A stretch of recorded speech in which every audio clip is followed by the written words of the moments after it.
విధి లిఖితం ఎట్టి పరిస్థితుల్లోనూ తప్పించుకోలేము అంటారు. ఒక్కోసారి స్వయంగా ఆ విధికి ప్రతిరూపమైనటువంటి బ్రహ్మదేవుడు, ఆయన కుమారుడైనా కూడా నారదుడు లాంటి వాళ్ళు, వశిష్ఠుడు లాంటి వాళ్ళు, మరీచి మహర్షి లాంటి వాళ్ళు, సనక సనందనాథుడు లాంటి వాళ్ళు కూడా ఈ విధి ప్రేరణలో పడిపోతారు అంటారు. మాయలు అది ఎంత చిత్రమైంది అంటే సరదాకి ఒక మాట చెబుతారు. బహు చమత్కారంగా ఒక శ్లోకంలో నారదుడు ఒకసారి సముద్ర తీరంలో అలా నడిచి పెడుతున్నట్ట. ఒక సముద్ర తీరం, అక్కడ ఒక పుర్రె కనపడింది, కపాలం. మనిషి చనిపోయాడు, పుర్రె ఉంది. ఈయన ఎందుకో దానికే చూశాడు పరిశీలనగా. దాని మీద కొంత విధిలిఖితం కనపడింది. ఏదో నుదుటి మీద రాస్తారంటారుగా. ఈయన దివ్య దృష్టి కలిగిన వాడు కదా, మామూలు వాళ్ళకి మనకు కనపడదు. మనకి బస్ స్టాండ్లో దేవుని స్మరింపము, చేతులు బయట పెట్టరాదే కనపడదు. ఇది ఎక్కడ కనపడుతుంది? ప్రాథమిక పాఠశాలలో బోర్డు రాతలు రాస్తారు, తల్లిదండ్రులను పూజింపము, పెందలకండి నిద్ర, అవి మనకు కనపడవుగా. అలాగే ఇది కనపడదు. ఇది ఎక్కడ? ఆయనకు అలా కాదు, ఆయన దివ్య దృష్టి ఉన్నవాడు కాబట్టి అలా చూడగానే చదివెట్టోసారి. జన్మ ప్రభృతి దారిద్ర్యం దశవర్షాణి బంధనం సముద్రతీరే మరణం కించిద్భోగం భవిష్యతి అనుందిట.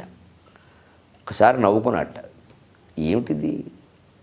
జన్మ ప్రభృతి దారిద్ర్యం, పుట్టింది మొదలు ఈ జీవి దరిద్రంలోనే ఉంటాడు. వీడికి ఐశ్వర్యం పట్టే సమస్య లేదు. ఎంత ప్రయత్నం చేయని, ఎంత కష్టపడి, అంటే ఆ జన్మాంతర శని ఆ జీవిని అంత వెంటాడుతుంది అన్నమాట. సరే, అది మామూలే, చాలామందిని వెంటాడుతుంది. దశవర్షాణి బంధనం, అంతేకాదు 10 ఏళ్ళు చెరసాలలో కూడా ఉంటాడన్నారు. ఉన్నాడేమో, నారదుడు తెలియదు కానీ ఉండొచ్చు కదా. ఈ దారిద్ర్యాన్ని తోడు మళ్ళీ నేరాలు, చెరసాల ఒకటి.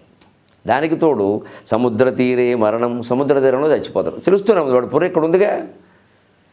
కపాల మోక్షం కూడా కాలేదు, ఎలా వదిలేసిపోయారు, అది అలాగే ఉంది. దీంట్లో ఆ నారదుడికి నవ్వొచ్చింది. ఎక్కడ ఆశ్చర్యం అంటే కించిత్ భోగం భవిష్యతి, కానీ కొంచెం భోగం వీడికి పడుతుంది అన్నారు. ఇంకేమిటి పట్టేది? పైగా భవిష్యతి అని ఉంది అంటే అది తర్వాత పట్టపోతే, ఇంత జరిగాక ఇంకేమిటి పట్టేది? అయిపోయాడు, చచ్చాడు, జన్మప్రభృతి దరిద్రం అనుభవించాడు, 10 ఏళ్ళు చెరసాల్లో ఉన్నట్ట, సముద్ర తీరే మరణం, అది కూడా అయిపోయింది. ఇంకేమిటి కించిత్ భోగం? నాన్నగారికి మతి లేదు అసలు. బ్రహ్మదేవుడు కనపడ, అసలు ఓ తలకాయ ఉంటే సరిగ్గా ఉంటుంది, కానీ 4 తలకాయలు ఉంటే అదో రకంగా ఉంటుంది అని చతుర్ముఖ బ్రహ్మ మీద ఈయనకి అనుమానం వచ్చి, ఏమైనా సరే ఇది ఏమిటో తెలుసుకోవాలి. అసలు ఈ బ్రహ్మరాత అని ఎవరికీ అర్థం కాదు. మా చిన్నతనంలో మా రాత అర్థం కాకపోతే మా గురువుగారు ఇది బ్రహ్మరాత అనేవారు. అర్థం కాని రాతను బ్రహ్మరాత అనేవారు.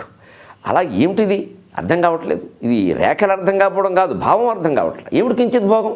ఇంత జరిగాక ఇంకా అసలు ఈ జీవి అనుభవించిన భోగం ఏమిటో నేను తెలుసుకోవాలి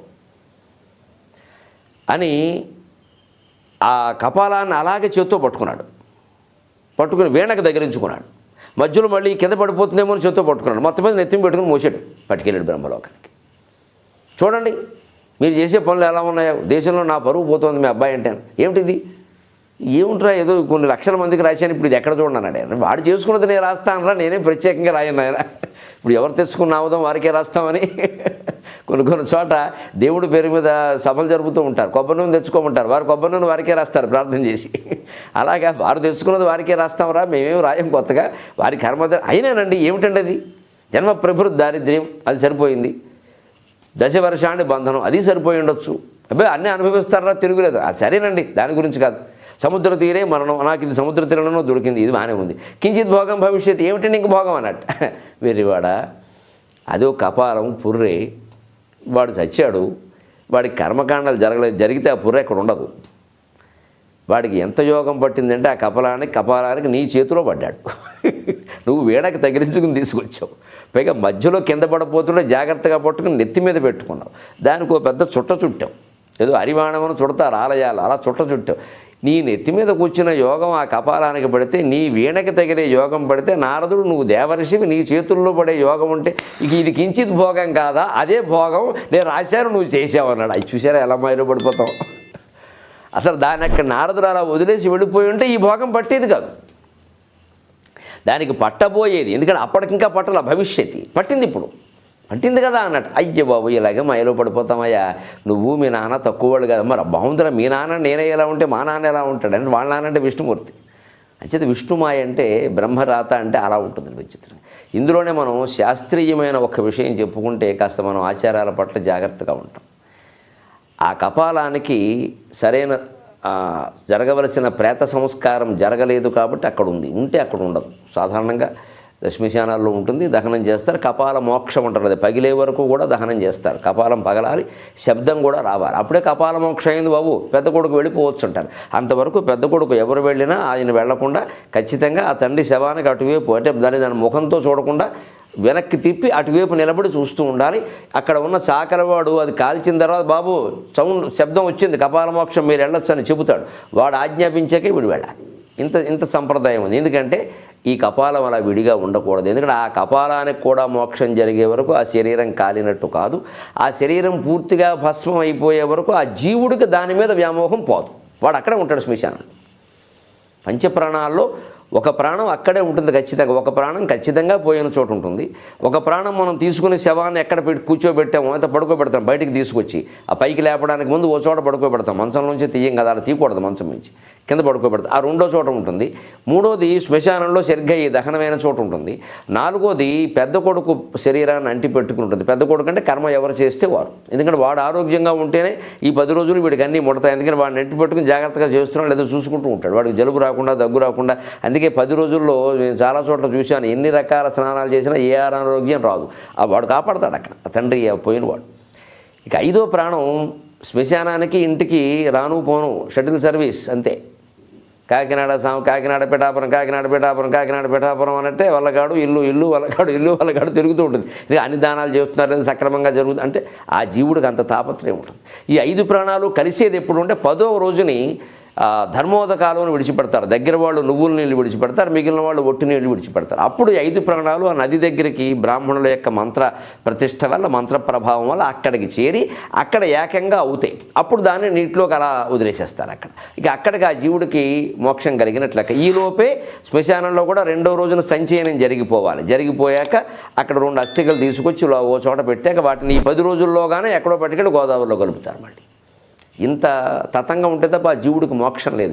ఇందుకే 3వ ప్రాణం అక్కడ శ్మశానంలో ఉన్నప్పుడు ఏం చేస్తుందంటే కాలిపోతుంటే అప్పుడు తిరిగి వస్తుంది వీడికి. అది కాలిపోతుంది, నాకేం అంటుకోవట్లేదు, నేను బాగానే ఉన్నాను అంటే నేను అది కాదన్నమాట. అయ్య బాబోయ్, శంకరాచార్య చెప్పిందంతా నిజం, హరిశ్చంద్ర నాటకంలో విన్నదంతా నిజం, నాకేమిటో బతుకుండగా నమ్మలేదు నేను. ఇంతసేపు భార్య కోసం, భర్త కోసం, పిల్లల కోసం, పదవుల కోసం, పీఠాల కోసం, డబ్బుల కోసం తాపత్రయపడిపోయాను. వాళ్ళు ఎవ్వరూ ఇవాళ నాకు కూడా రాలేదు. ఇక చిత్రం ఏమిటంటే నేను ఆ శరీరంలో ఉండగా ముళ్ళు గుచ్చుకున్నా కూడా గిలగిలాడిపోయాను. ఇవాళ నా కళ్ళ ముందు కాలిపోతుంటే నాకేం తెలియడం లేదు. అంటే ఈ శరీరం నేను కాదు, ఇది అనుభవించేవన్నీ నేనే అనుభవిస్తున్నానని, ఇది మాట్లాడుతున్నవన్నీ నేనే మాట్లాడుతున్నానని, దీనికి జరిగిన అవమాన సన్మానాలన్నీ నాకే జరిగాయని ఇంత భ్రమలో పడిపోయాను నేను అని ఆ జీవుడు అప్పటి నుంచి మళ్ళీ జ్ఞాన మార్గంలో ఉంటాడు. విచిత్రంగా వాడు స్వర్గ నరకాలకు వెళ్ళి పాపపుణ్యాలను అనుభవించి మళ్ళీ కిందికి వచ్చి తల్లి కడుపులో పడగానే ఆ మావే విష్ణుమాయ. మళ్ళీ కడుపులో పడగానే మళ్ళీ మామూలే. కడుపులో ఉన్నప్పుడు కూడా అనుకుంటూ ఉంటాట జన్మాంతర జ్ఞానం వల్ల, కిందికి దిగ్గానే హరినామస్మరణ తప్ప ఇంకేం చేయొద్దు, అన్నీ గురువులను ఆశ్రయించి, బ్రాహ్మణులను ఆశ్రయించి వేదాంతం నేర్చుకుని జ్ఞాన మార్గంలో ఉండాలి, వీలైతే 10 ఏళ్లకే సన్యాసం పుచ్చుకుని రమణ మహర్షి కొండ దగ్గరికి వెళ్ళిపోవాలి అనుకుంటూ ఉంటాట. ఏమీ లేదు. మళ్ళీ కిందకు వచ్చేసరికి 12 ఏళ్ళు వచ్చేసరికి సెల్ ఫోను, 15 ఏళ్ళు వచ్చేసరికి బండి వేసుకుని గర్ల్ ఫ్రెండ్ అంటాడు. మళ్ళీ మామూలు ఇంత మాయ. అందుకని ఆ కపాలానికి ఆ సంస్కారం జరగడం చాలా ముఖ్యం. అంతవరకు వాడి జీవితం పూర్తయినట్టు కాదు. అందుకే కించిత్ భోగం భవిష్యతి. ఇంకా దానికో భోగం రాసి పట్టింది. ఏమిటంటే నారదుల చేతిలో పడింది. ఇటువంటి మహానుభావుడు యొక్క స్పర్శ తగలడం వల్ల అది మళ్ళీ జన్మాంతరంలో ఉత్తమమైన జన్మ పొందడం జరుగుతుంది.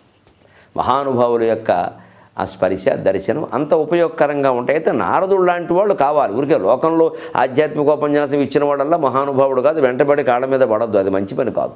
ఎందుకంటే దానివల్ల అనవసరంగా వీళ్ళ గర్వాలు పెరుగుతున్నాయి తప్ప వాళ్ళకు వస్తున్నది ఏంటి. నారదుడు లాంటి వాడు ఉంటే నారదుడు, వ్యాసుడు, కంచి పరమాచార్య, రమణ మహర్షి అలాంటి వాళ్ళు ఇప్పుడు ఎక్కడున్నారు దొరకడానికి. అందుకని అంతటి వాళ్ళ యొక్క ఆ స్పర్శ అది కూడా ఆ జీవులకు ఎందుకోసం పెడతారు అంటే భగవంతుడి యొక్క దయ. అది వాడికి అలాంటిదైనా ఒకటి పెట్టకపోతే వాడికి వేరే ఉత్తమ మార్గం రావడం ఎలాగా? చేసినవన్నీ పాపాలే, పుణ్యం ఒక్కటి కూడా లేదు లెక్క పెడదామంటే. ఏదో ఒక రకంగా ఆకస్మికంగానే వాడు ఒకటి పెట్టకపోతే వాడు మళ్ళీ ఈ క్రమంలో పడ్డం ఎలాగ. అందుకని పుణ్యక్షేత్రాలు దర్శిస్తే చాలు, ఆ దూరంలో చనిపోయినా చాలు, ఉత్తమ జన్మ వస్తుంది, మోక్షం వస్తుంది, ఇలాంటి కథలు మనకి ఎందుకున్నాయి అంటే, ఏమీ పుణ్యం చేయని వాళ్ళకి, మహాపాపాత్ములైన వాళ్ళకి కనీసం వాడికి తెలియకుండా ఏదో జరిగినా సరే ఒక ఉత్తమ గతి కల్పిస్తే ఆ నమ్మకంతోనైనా వాడు తర్వాత కొన్ని చేస్తాడు అని భగవత్ ప్రణాళికలో ఒక భాగంగా అవి జరిగాయి. అందుకని మనం విజ్ఞత ఉన్న వాళ్ళం అందరం కేవలం దానివల్లనే ఏదో జరిగిపోతుందని చెప్పేసి గ్రంథాలు చదవడం, జ్ఞానాన్ని పొందడం మానేయకూడదు. ఇది ఈ శ్లోకంలో ఉండే చమత్కారం.